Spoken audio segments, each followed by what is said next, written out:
Research methodology में जो सबसे पहले एक कॉन्सेप्ट है हम लोगों के लिए वो है कि जब हम रिसर्च शोध अपना अध्ययन करते हैं तो उसमें हम क्या करते हैं। हम अपने रिसर्च जब प्लानिंग करते हैं उस समय कुछ अपनी हाइपोथेसिस वगैरह बनाते हैं, प्रॉब्लम पहले फॉर्मुलेट करते हैं, समस्या बनाते हैं, फिर उससे कुछ परिकल्पनाएं हाइपोथेसिस फॉर्म करते हैं, अपनी रिसर्च डिज़ाइन बनाते हैं कि किस तरह से हम डेटा कलेक्शन करेंगे, कौन से टूल्स हम यूज़ करेंगे डेटा कलेक्शन के लिए। जहाँ पे टूल्स की बात आती है वहाँ पे सबसे इम्पॉर्टेंट चीज़ जो आती है वो आता है मेजरमेंट या मापन। तो सबसे पहला जो कॉन्सेप्ट है कि व्हाट इज़ मेजरमेंट या मापन क्या चीज़ है। अगर हम डेफिनेशन पे जाएं तो डेफिनेशन में कहा गया है कि measurement is the assignment of numerals to objects, events, persons according to some rule. व्यक्तियों, वस्तुओं अथवा घटनाओं को अंक प्रदान करने की प्रक्रिया ही मापन है। देखिए, सबसे इम्पोर्टेंट चीज़ है यहाँ पर जो निकल करके आ रही है वो आ रही है हम कोई नंबर असाइन करते हैं। हम लोग अक्सर बात करते हैं, कोई भी चीज़ हम बाज़ार में ख़रीदने जाते हैं तो हम नंबर पहले बोलते हैं, हमको 2 किलो आम दे दो। देखिए, हमेशा हम जब नंबर अभिव्यक्त करते हैं उसके आगे यूनिट भी देना बहुत ज़रूरी है। अगर हम केवल 2 की बात करें तो कुछ इनकम्प्लीट हो जाएगा। तो यहाँ पे हम लोग जब मेजरमेंट की बात करते हैं तो यहाँ पे हम नंबर्स को असाइन करते हैं, लेकिन ये जो असाइन करते हैं ये किसी एक निश्चित नियम के अनुसार असाइन करते हैं। ऐसा नहीं हम आर्बिट्रेरली नंबर्स को असाइन नहीं करते हैं। जब हमने मेजरमेंट की बात करी तो यहाँ पे मेजरमेंट के लेवल्स आ जाते हैं, मापन के स्तर आ जाते हैं। और अगर हम मेजरमेंट की बात करें तो 4 स्तर होते हैं basic. There are 4 levels of measurement. सबसे जो क्रूड है, जो सबसे कॉमन नंबर असाइन करने का तरीका है उसको हम नॉमिनल कहते हैं, नॉमिनल लेवल ऑफ मेजरमेंट या नामिक स्तर। यहाँ पे जो नंबर्स हम देते हैं ये केवल आइडेंटिफिकेशन के लिए होते हैं। इन नंबर्स का कोई माने नहीं होता है। अगर हम बात करें टेलीफोन नंबर्स की, जेल में कैदियों को नंबर्स दिए जाते हैं, मकान नंबर अलॉट होता है, पिन कोड नंबर अलॉट होता है। ये सब जो भी हम लोग नंबर्स असाइन करते हैं ये बेसिकली आइडेंटिफिकेशन के लिए है बस। इन नंबर्स का कोई भी हम यहाँ पे कैलकुलेशन में उपयोग नहीं कर सकते। कोई भी मैथमेटिकल कैलकुलेशन इसमें संभव नहीं है। इसीलिए ये सबसे क्रूड फॉर्म है, सबसे बेसिक फॉर्म है। लेकिन यहाँ पे हम नंबर असाइन करते हैं इसलिए ये हमारे मेजरमेंट के लेवल में रहता है। इसके बाद इससे थोड़ा सा सुपीरियर, थोड़ा सा अच्छा वो है ऑर्डिनल लेवल, क्रमिक स्तर। यहाँ पे किसी वस्तु या उसके गुण के आधार पर हम इसको रैंक्स असाइन करते हैं। जैसे हम कहते हैं कि ये बच्चा क्लास में फर्स्ट है, ये बच्चा क्लास में सेकंड है, ये थर्ड है, ये फोर्थ है, ये फिफ्थ है। इस तरह से हम रैंक्स असाइन करते हैं। अब ये रैंक्स क्लास में परफॉर्मेंस के ऊपर हो सकता है, किसी सब्जेक्ट के टेस्ट के ऊपर हो सकता है, किसी भी चीज़ के ऊपर हो सकता है। कोई क्वालिटी हम ले लें उस पर हम रैंक असाइन करते हैं। लेकिन यहाँ पे एक हम लोग के लिए जो प्रैक्टिकल प्रॉब्लम आती है वो आती है कि फर्स्ट और सेकंड रैंक के बीच में तो हमको जो डिस्टेंस है वो बराबर लग रहा है। रैंक 1 और 2 के बीच में भी एक का रैंक है, 2 और 3 में भी एक रैंक का डिफरेंस है, 3 और 4 में भी एक रैंक का ही अंतर चल रहा है। लेकिन जब हम मार्क्स की बात करते हैं तो ये बराबर नहीं चलता। हो सकता है 74% वाला बच्चा फर्स्ट आया हो, 73% वाला सेकंड आया हो, 69% वाला थर्ड आया हो। तो जो रैंक्स के बीच में जो डिफरेंस हमको दिख रहा है, लेकिन वो मार्क्स के बीच में वो डिफरेंस नहीं चल रहा है। इसलिए ये जो मेजरमेंट है ये भी हमारे लिए बहुत अच्छा नहीं है। इसके बाद जो ये कमियां इनमें हमने आपको गिनाई, इन कमियों को दूर करने के लिए तीसरा स्केल डेवलप हुआ है, वो है इंटरवल स्केल, अंतराल मापनी। अंतराल मापनी का सबसे अच्छा एग्जाम्पल हम आपको बता दें, जो थर्मामीटर हम लोग यूज़ करते हैं, मरकरी वाले जो थर्मामीटर्स हैं, अगर लोगों ने देखे होंगे, जो डॉक्टर थर्मामीटर हम लोग मुंह में लगा के अपना टेम्परेचर मेजर करते हैं वो हो, या जो एटमॉस्फेयर का टेम्परेचर मेजर करने के लिए थर्मामीटर्स यूज़ करते हैं हम लोग।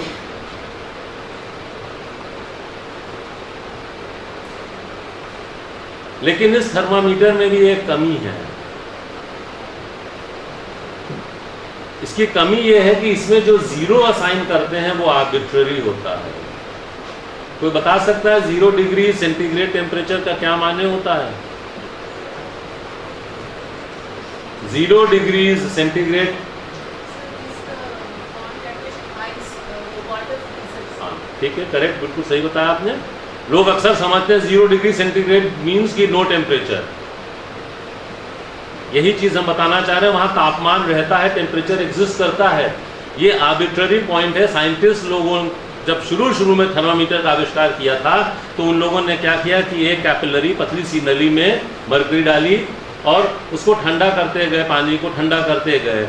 जब पानी आइस में परिवर्तित होने लगा, उस तापमान पे उन्होंने निशान लगा लिया अपनी कैपिलरी पे और कहा ये 0 डिग्री सेंटीग्रेड है। 0 डिग्री सेंटीग्रेड डजंट मीन कि टेम्परेचर नहीं है, तापमान है नहीं।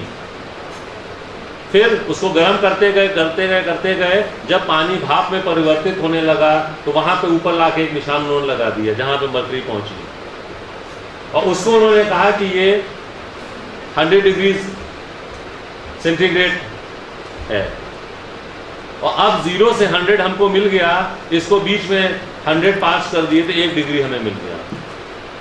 तो देखिए ये इंटरवल स्केल है, यहाँ पे अंतराल आ गया, इंटरवल्स आ गए।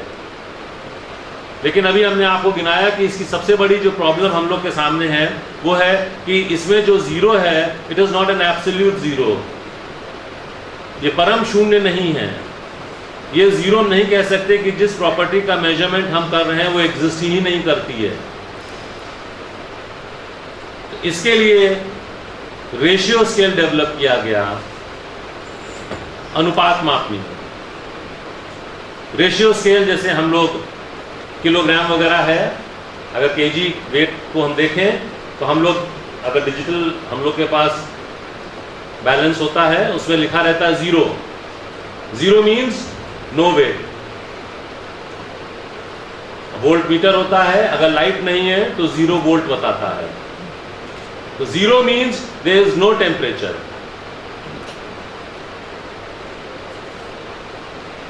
ये एब्सोल्यूट 0 है। तो ये हमने आइडिया आपको इसलिए दिया कि ये जब हम लोग अभी कंप्यूटर की बात करेंगे, SPSS की बात करेंगे, तो वहाँ पे ये चारों लेवल्स पता होना सबके लिए ज़रूरी है, क्योंकि जब डेटा एंट्री करते हैं तो डेटा किस लेवल का है ये बहुत इम्पोर्टेंट हमारे लिए है। इसके बाद 2 चीज़ें और हैं। एक है जिसमें वेरिएबल्स, हम लोग जब रिसर्च डिज़ाइन करते हैं तो बेसिकली 2 वेरिएबल्स को लेकर के चलते हैं। एक कहते हैं इंडिपेंडेंट वेरिएबल और एक होता है डिपेंडेंट वेरिएबल, अनाश्रित चर और आश्रित चर। इंडिपेंडेंट वेरिएबल वो किसी पे निर्भर नहीं करता, उसको हम मैनिपुलेट करते हैं। डिपेंडेंट वेरिएबल इंडिपेंडेंट वेरिएबल पर डिपेंड करता है, इसको हम मेजर करते हैं। तो देखिए यहाँ पे दो चीजें हैं, एक है इंडिपेंडेंट वेरिएबल और एक है डिपेंडेंट वेरिएबल। ये कॉन्सेप्ट को क्लियर होना चाहिए। हम लोग जब कोई भी मेजरमेंट करते हैं, मापन करते हैं, तो वो डिपेंडेंट वेरिएबल का होता है, इंडिपेंडेंट वेरिएबल का नहीं होता। इंडिपेंडेंट वेरिएबल को हम मैनिपुलेट करते हैं। जैसे अक्सर होता है रेनफॉल, तो रेनफॉल कितनी हुई ये हम मेजर करते हैं, तो ये हमारा डिपेंडेंट वेरिएबल हो गया। लेकिन बहुत से इंडिपेंडेंट वेरिएबल्स होते हैं जो रेनफॉल को अफेक्ट करते हैं, जैसे ह्यूमिडिटी हो गया, विंड प्रेशर हो गया, और बहुत से वेरिएबल्स होते हैं। ये सब इंडिपेंडेंट वेरिएबल्स होते हैं। इनको हम मैनिपुलेट करते हैं तो हम डिपेंडेंट वेरिएबल पाते हैं और उस डिपेंडेंट वेरिएबल का हम मेजरमेंट करते हैं। अब हम लोग आते हैं कंप्यूटर की तरफ। ये जो सॉफ्टवेयर आप लोग स्क्रीन पे देख रहे हैं, ये SPSS का है। SPSS का फुल फॉर्म है statistical package for social sciences. ये बहुत ही वर्सेटाइल सॉफ्टवेयर है और विश्व का करीब सबसे अच्छा सॉफ्टवेयर यही है। इसमें सारी एनालिसिस संभव है। एनालिसिस हम लोग के यहाँ दो तरीके की होती है, एक होती है क्वालिटेटिव एनालिसिस और एक होती है क्वांटिटेटिव एनालिसिस। तो जहाँ पे हमने मेजरमेंट की बात करी, क्वांटिटी की बात करी, वो क्वांटिटेटिव एनालिसिस है। और क्वालिटेटिव एनालिसिस मैनुअली होती है, वो क्वालिटी ऑफ रिस्पांस के ऊपर हम लोग करते हैं। तो ये क्वांटिटेटिव एनालिसिस के लिए SPSS से अच्छा कोई भी सॉफ्टवेयर नहीं है। बहुत से सॉफ्टवेयर्स हैं जो बहुत बेसिक हैं, बहुत छोटे सॉफ्टवेयर्स भी हैं, लेकिन ये वर्ल्ड का सबसे अच्छा प्रोग्राम है जिसके थ्रू आप कुछ भी काम कर सकते हैं। दूसरी चीज़, हम जब कंप्यूटर में एंट्री करते हैं तो कंप्यूटर में दो तरीके के एंट्रीज हम लोग कर सकते हैं, लेकिन कंप्यूटर हमेशा नंबर्स ही पहचानता है। जैसे एग्जाम्पल के लिए अभी मैंने आपको इंडिपेंडेंट वेरिएबल बताया। हम लोग एक वेरिएबल होता है कि gender, male female. Social sciences में जितनी एनालिसिस होती है वहाँ पर हम लोग के लिए ये एक बहुत बड़ा फैक्टर होता है कि हम लोग देखना चाहते हैं कि मेल्स में क्या है, फीमेल्स में क्या है, परफॉर्मेंस किसकी अच्छी है, इंटेलिजेंस किसकी अच्छी है, कुछ भी चीज़ हमें देखना है तो हम लोग यहाँ पे कंपैरिजन करते हैं। अब अगर हमें एंट्री करनी है यहाँ पे तो हम मेल और फीमेल लिख सकते हैं, लेकिन कंप्यूटर उसको एक्सेप्ट नहीं करेगा। इसलिए हम लोग के सामने ये जो समस्या आती है, हमको हमेशा अपने डेटा की कोडिंग करनी होती है, और डेटा को कोड करेंगे तभी कंप्यूटर उसको एक्सेप्ट करेगा।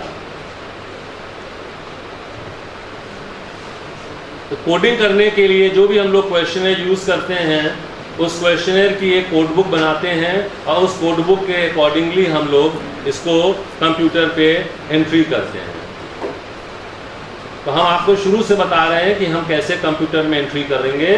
कोड बुक इसी में बताते चल रहे हैं कि कैसे कोड बुक हम लोग बनाएंगे। यहाँ पे सबसे पहले जो है ये हम लोग के लिए ये जो आप देख रहे हैं ये फाइल, जैसे अगर जिन लोगों को कंप्यूटर का आइडिया होगा तो ये सब ऑप्शंस यहाँ पे आते हैं। अगर मैं क्लिक करेंगे तो ये न्यू है। अगर हमको न्यू डेटा बनाना है तो न्यू डेटा हम बना सकते हैं। सिंटेक्स होता है, लिखा जाता है कमांड, तो वो ये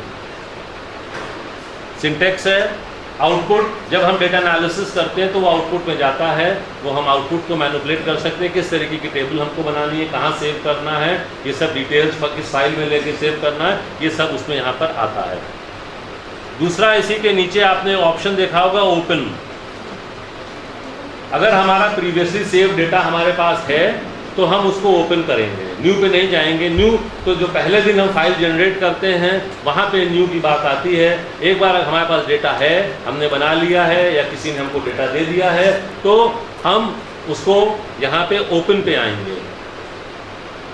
और तीसरा है इंपोर्ट डेटा। अक्सर होता है, बहुत होता है, सबके पास SPSS सॉफ्टवेयर नहीं होता है।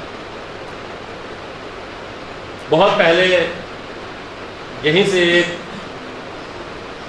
रिसर्च स्कॉलर थे, वो एनालिसिस कर रहे थे, बहुत साल पहले की बात बता रहे हैं, और उन्होंने SPSS की एनालिसिस करी और प्रिंट आउट ले करके आ गए। वो सोचे कि हम अपने कंप्यूटर पे ले जाएंगे और उसका प्रिंट आउट हम निकाल लेंगे घर पे। तो ये बता दें आपको कि until and unless you don't have the SPSS software, आप उस डेटा को कुछ कर नहीं सकते हैं।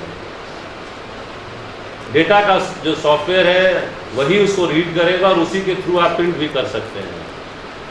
तो ये जो इंपोर्ट डेटा है, ये डेटा को इंपोर्ट करता है अगर आपका डेटा बेस जो है वो लिखा है एक्सेल पे है या और डिफरेंट डीबीएस के फॉर्म में है। अलग अलग तरीके के डेटा होते हैं।